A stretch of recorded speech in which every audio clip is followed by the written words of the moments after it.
This is CBN NewsWatch. Thanks for joining us for CBN NewsWatch. I'm Mark Martin. New information this morning about that deadly Southwest Airlines explosion and the pilot who landed the plane safely on the ground.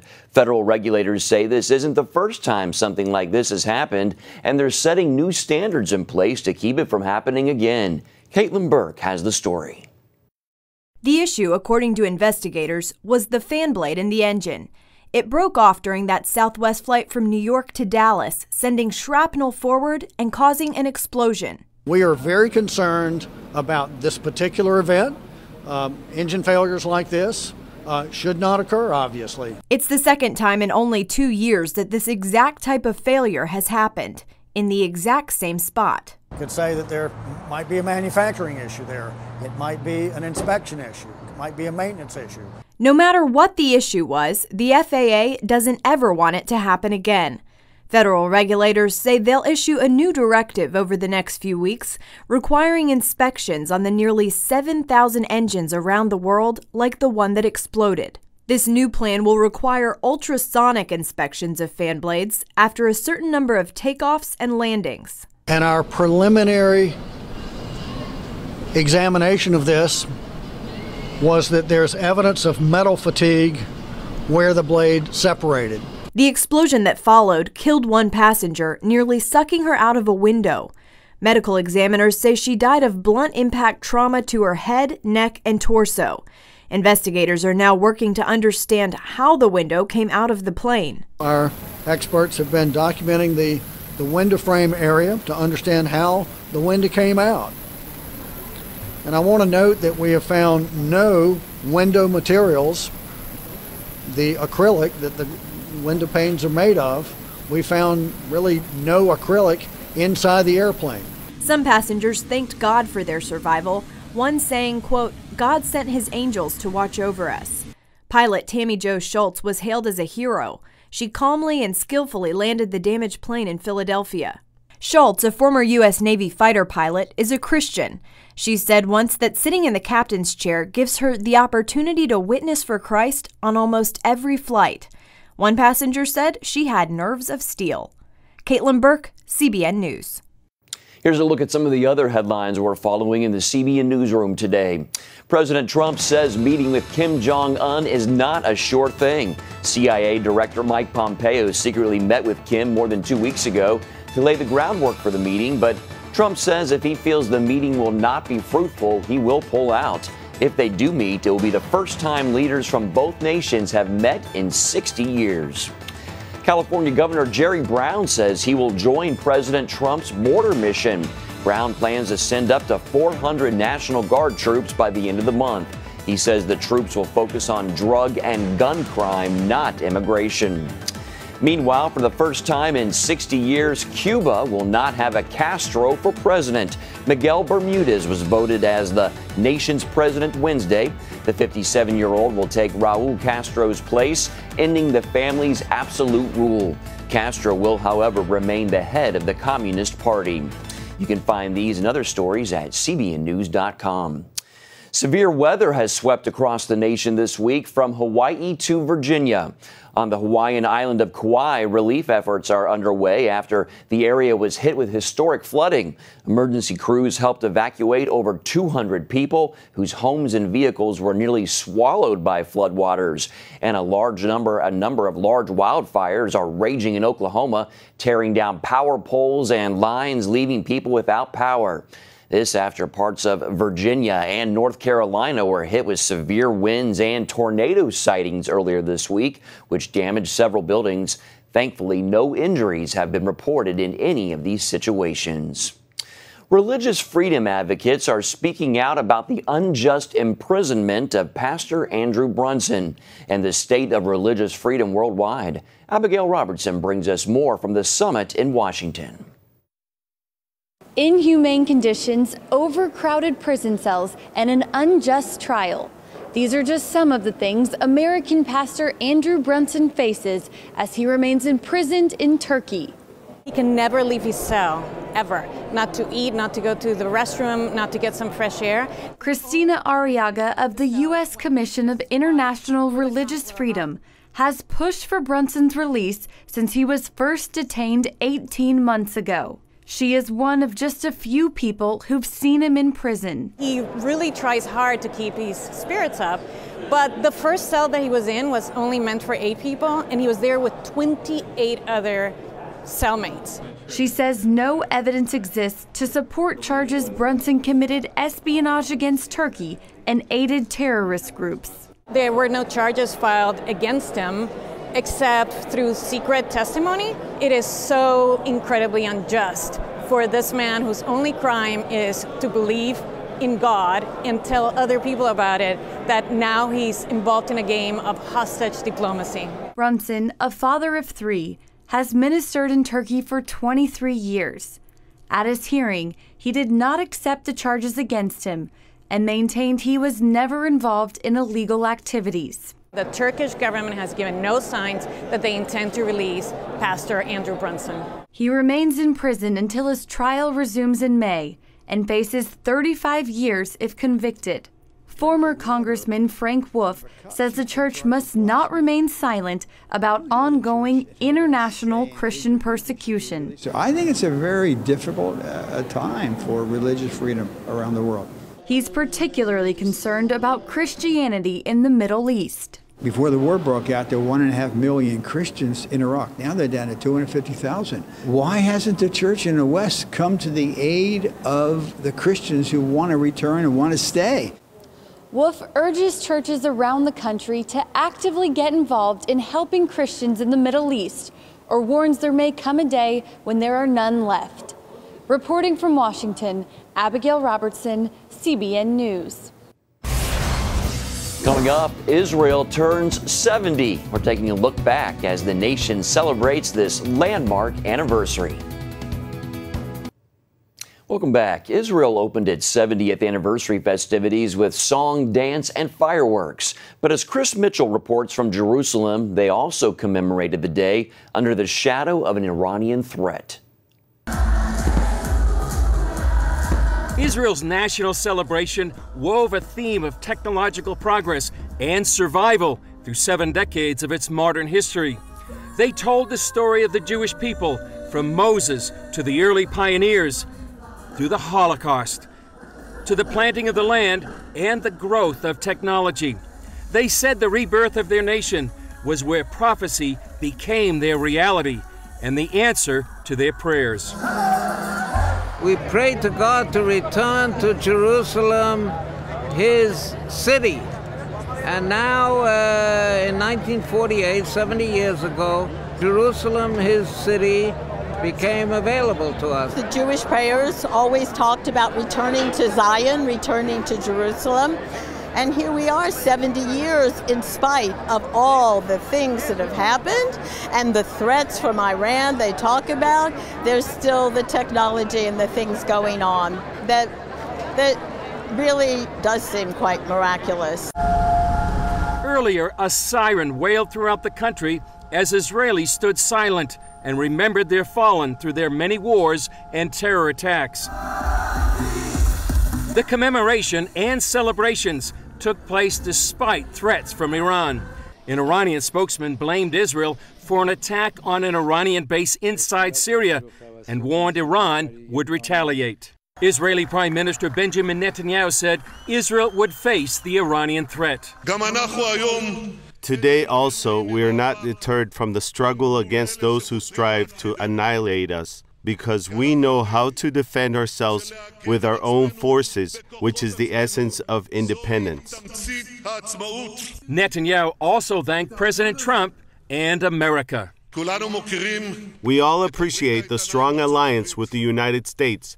We all welcome President Donald Trump's historic decision to recognize Jerusalem as our capital and to transfer the embassy of the strongest power in the world to it. Thank you, Mr. President. Thank you, America. The celebration ended with a rendition of the song Hallelujah, for the things that were and the things to come. Chris Mitchell, CBN News, Jerusalem. 70 years ago, a declaration signed in a Tel Aviv art gallery changed the world forever. Against overwhelming odds, the fledgling state of Israel not only survived, but grew beyond expectation. CBN's Scott Ross looks back at that moment along with someone who was there. על הקמת מדינה יהודית בארץ ישראל, היא מדינת ישראל. Here in Independence Hall, David Ben-Gurion declared the birth of the modern state of Israel. For the first time in nearly 2,000 years, the Jewish people had a nation. He chose the words, "We hereby declare the establishment," it says here, "of a Jewish state in the land of Israel to be known as the state of Israel." This was the birth of a Jewish state. As for all Jews, Ben-Gurion was standing here as the voice of 11 million Jews around the world who had no voice, who had no address, and nowhere to go to. I spoke with Isaac Dror, who leads the education effort here. It was promised to us by God. We are the only people in the history of the world that live on the same land, speak in the same language, and believe in the same God more than 3,000 years. We're in a historic setting here. Where are we and what happened? This is the room where the Jewish state of Israel was born 70 years ago. In this tiny room with these same furnitures, a ceremony that lasted 32 minutes and shook the world. As British rulers left Israel that day, 5 Arab armies invaded. So it's like when you mix the happiest day for the Jewish people, one of the greatest moments for our nation in modern times, with one of the most dangerous and sad days when Israel was that close to a complete annihilation. Why this building? Why here? Why Tel Aviv? This building was simply the safest auditorium in the city of Tel Aviv. Who were the people that were here? Most of them people from around Tel Aviv, because they could not invite people from Jerusalem, because Jerusalem was disconnected. Only 350 of them were lucky enough to be squeezed in the room with no air conditioning. And among the crowd of witnesses was Yael Sharet. Her father was on the stage here, Moshe Sharet. He was the right hand of Ben-Gurion and the kind of the foreign minister of the provisional government of Israel. And when they came to the ceremony, they came with an invitation. And it says here, "We are honored to invite you to the ceremony of independence." And then it goes, "We ask you to keep it as a secret." Really? You don't want thousands of people to swarm the street when you expect an air raid later that day. And then it says the invitation is personal, like come alone. And here you have Mr. Moshe Sharet, who brought his daughter with him. And not only his daughter, but his sister as well. And Moshe Sharet said they will share the same chair. I met Yael Sharet Medini at her home near Tel Aviv. Here's my aunt, and this is my forehead. Hopefully there's something behind it, as I say. And we share the chair there, next to the wall. She told me how just the day before, her father dictated and Yael wrote a draft of the Declaration of Independence. This is my father's version of the Declaration. The one that he dictated to me, this is my handwriting. This is a photocopy of the original. Yeah. The original is in the archive. And this took you how long? I think that I sat there about 3/4 of an hour to an hour. Yael simply calls herself a handmaiden of history. Well, how old were you? 17 and a half. I wasn't interested in this. I knew that this is what's going to happen from the age of 0, that we are going to have a state and we are rightfully here. During that time, she and her family lived in New York, where her father would scour the United Nations, convincing countries to support the soon-to-be-born state. Do you remember the event itself when Ben-Gurion stood up and read? It's epic. It's really epic. It's poetry, actually. The only time I was really moved, I must say, was when the Rabbi Levine made the old age Jewish blessing, Shechianu v'kiyimanu v'higianu lazman hazeh. That ancient Jewish prayer, recited on momentous occasions, thanks God who has given us life, sustained us, and allowed us to reach this day. I'm not religious, But this blessing has an echo of generations. Did you sing? Hatikva, yes. And then everybody stood up, and it was the anthem, the national anthem. The very next day, which was the Sabbath, President Harry Truman became the first world leader to recognize Israel. The Pentagon and the State Department truly believed that Ben-Gurion, the leader of Israel, is leading the world into a new catastrophe. One person, however, thought differently.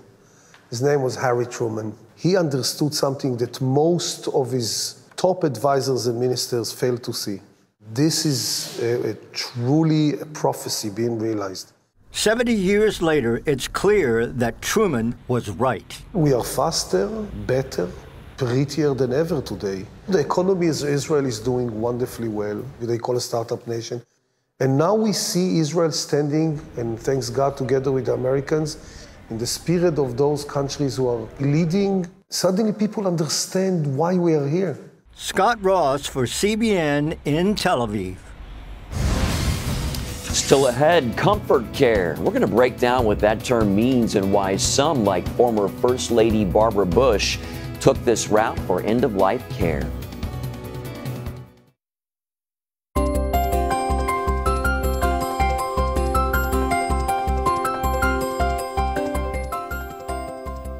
The late former First Lady Barbara Bush introduced many Americans to a new phrase, comfort care. Lori Johnson tells us what's involved with this end-of-life decision. Not everyone chooses to fight their health issue to the bitter end. Some people, like Barbara Bush, opt for what's known as comfort care instead. Also known as palliative care, comfort care is when a patient decides to end intensive medical treatment. It does not mean the patient stops all medical care. As the name suggests, they still receive ones that make them as comfortable as possible, retaining their dignity. We can't choose when we'll die. God has numbered our days, but we can choose how we will approach that death. If we believe we're going to see God, we're going to see all of our loved ones again. But there are also a lot of other issues that pull on us, some that make us want to stay and continue to work for the Lord. We sometimes hear about people with terminal cancer choosing comfort care, but Mrs. Bush had congestive heart failure and the lung disease COPD. It is both physical care, emotional care, and spiritual care for the person who's going through the death process and for their loved ones. Comfort care is when a patient instructs their doctor to go against the urge to extend life at all costs, costs that can be quite high. In fact, a reported 25% of health expenditures among people over 65 usually occur in the last year of life. The difference between comfort care and hospice care is that hospice is for people who are not expected to live longer than 6 months and typically involves fewer medical treatments, while people receiving comfort care can live longer. Health experts say now is the time to discuss end-of-life issues with our families and make our wishes known. It's not an easy conversation, but one that could minimize a lot of problems down the road. Lori Johnson, CBN News. Operation Blessing is still working in Puerto Rico after a devastating hurricane struck the island 6 months ago. Puerto Rican families still live without power and safe water. Hurricane Maria destroyed the water pipes in the community of Viable, causing children and families to become sick from unclean water. Operation Blessing stepped in and brought a reverse osmosis system to the village. The system provides nearly 2,000 gallons of clean water each day. Now villagers can drink without fear of getting sick. And you can find more of our exclusive coverage of the issues you care about most at cbnnews.com.